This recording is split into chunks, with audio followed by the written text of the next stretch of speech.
சின்ன சைஸ் ஆனால் பெரிய இம்பேக்ட். ஐஎஸ்ஓ பக் ஸ்டுடியோ சவுண்டில் பெரிய கிளாரிட்டி.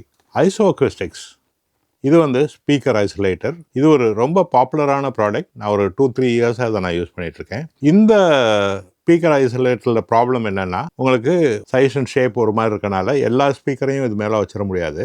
இந்த இஷ்யூவை காம்பேக்ட் பண்ணுறதுக்கு அவங்க வந்து ஒரு ஸ்மாலாக பக் அப்படின்னு ஒரு ப்ராடக்ட் போட்டிருக்காங்க.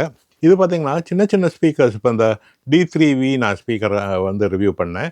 அந்த ஸ்பீக்கருக்குலாம் இது ஐடியலாக இருக்கும். இதை வந்து அந்த ஸ்பீக்கர் கடியில் வச்சிட்டோன்னா நம்ம அக்குஸ்டிக் ஐசோலேஷன் இஸ் ஃபினாமினல். ஏன்னா அக்குஸ்டிக் ஐசோலேஷன்றது வந்து ரொம்ப ஒரு முக்கியமான ஒரு ஃபினாமினல். உங்களுக்கு பார்த்திங்கன்னா நிறைய பேர் சொல்லுவாங்க இது லாலாம் ஒன்றும் இல்லை, சும்மா ஒரு ஃபோம் கீழே வச்சாலே போதும்னு. ஆனால் அது அப்படி கிடையாது.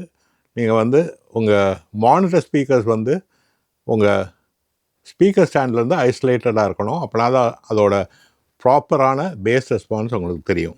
ஐஎஸ்ஓ பேக் மினி அப்படின்னு ஒரு ப்ராடக்ட் இருக்குது. இதில் பார்த்தீங்கன்னா 8 இருக்கும். சப்போஸ் உங்கள் ஸ்பீக்கர் கொஞ்சம் பெருசாக இருக்குது அப்படின்னா இதில் 4 வந்து ஒவ்வொரு ஸ்பீக்கர் கடியில் வச்சிங்கன்னா இது ரொம்ப அற்புதமாக இருக்கும். ஸோ இந்த ப்ராடக்ட்ஸ் எல்லாம் வந்து ஆடியோ மீடியாவில் அவைலபிளாக இருக்குது. உங்களுக்கு எது வேணும்னாலும் கீழே இருக்க நம்பர்ஸ்க்கு நீங்கள் கால் பண்ணுங்கள். இது உங்கள் செல்வகுமார் ஆடியோ மீடியா சேனலுக்காக. நன்றி.